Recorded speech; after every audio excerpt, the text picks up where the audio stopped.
I want to compliment that the Commodity Futures Trading Commission operates a highly successful whistleblower program.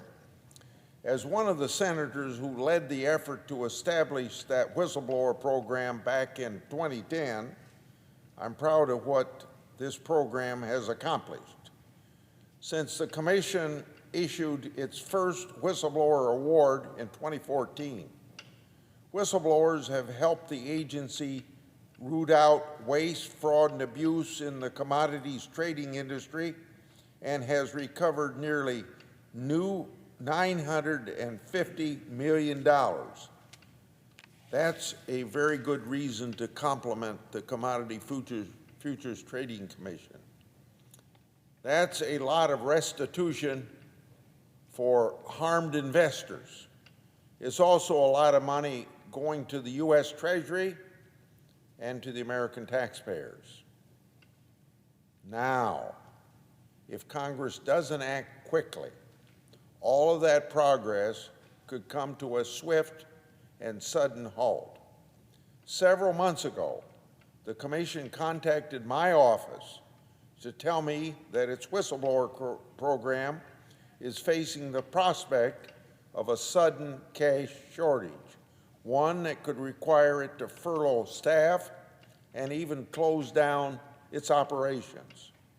The reason for this potential shortage isn't that the whistleblower program has wasted or mismanaged funds or that it hasn't been doing its job. It's just the exact opposite. Whistleblowers have been approaching the Commission to report actionable claims of wrongdoing in far greater numbers than before, and its whistleblower program has grown at a much faster rate than Congress expected when we created it in 2010. Last year, the Commission issued a single whistleblower award for approximately $9 million. In the past, it has given out awards as much as $30 million. Remember, this is money given out to find out about fraud so people can be punished bringing money into the federal treasury. As a result of these successes, in the near future, the Commission faces the possibility of having a pay out several large whistleblower awards in close succession. Now, if that happens, the whistleblower program could run short of having the cash on hand that it needs to pay these awards and other office operating expenses. Again, this is not an issue of bad management. It just means that the program works better than we thought when we enacted it in 2010. By law, the Commission is only allowed to keep a certain amount of cash on hand to pay out awards, and that amount is capped under existing law at $100 million. Because Congress expected the program to remain relatively small, which it has not, it set the cap for the Consumer Protection Fund lower than the cap it has set for larger whistleblower programs such as the one at the Securities and Exchange Commission.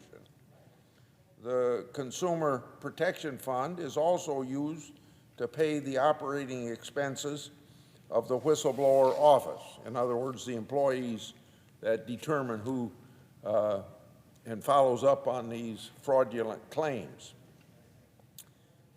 Increasing the cap will ensure that the Commission can keep enough of the proceeds from the fines it collects on hand to pay whistleblower awards, and also ensure that the program itself doesn't run out of money. In 2019, I introduced the Whistleblower Program Improvement Act, which increased the cap on the fund and made several additional improvements to the program, including provisions that would allow the Commission greater flexibility to share information with law enforcement.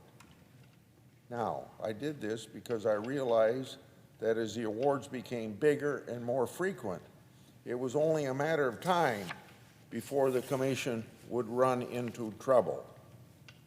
A year later, my prediction came true, and the Commission itself notified me of their impending money problems, those same money problems I'm talking about. So I introduced a bipartisan bill along with Senators Hassan, Ernst, and Baldwin in December, just a few months ago, to quickly address this problem.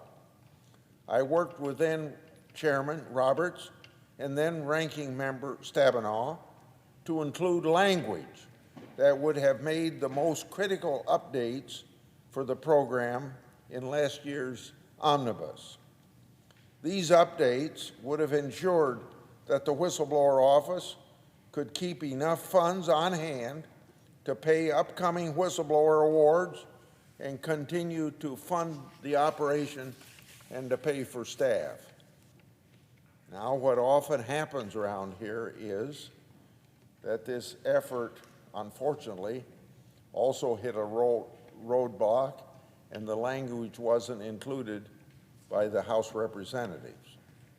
Now, 2 months have passed since then, and a matter that was already urgent in December has become even more critical right now. The Commission told my office they've now completely stopped work on 4 cases.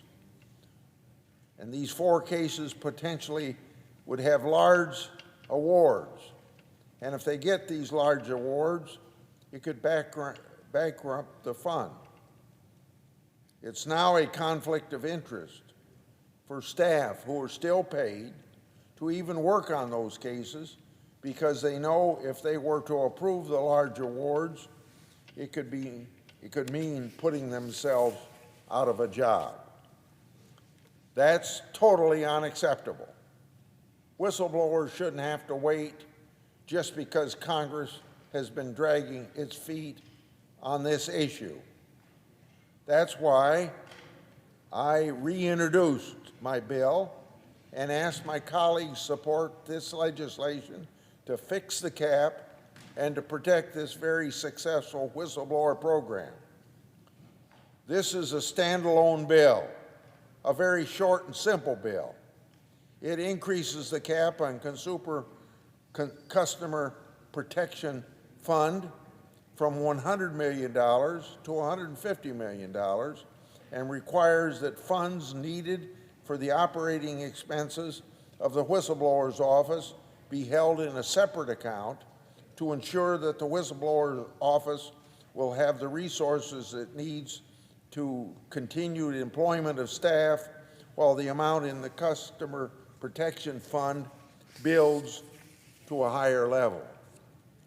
Allowing this successful whistleblower office to close simply because it's doing its job, a job well done, is unacceptable to me, and I hope it's unacceptable to the other 99 members of this Congress, and we ought to be able to get this bill passed quickly so that we can keep this successful whistleblower program going to protect the customers.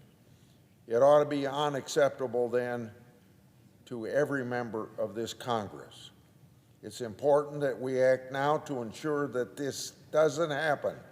That's why I urge my colleagues on both sides of the aisle to support this bipartisan legislation.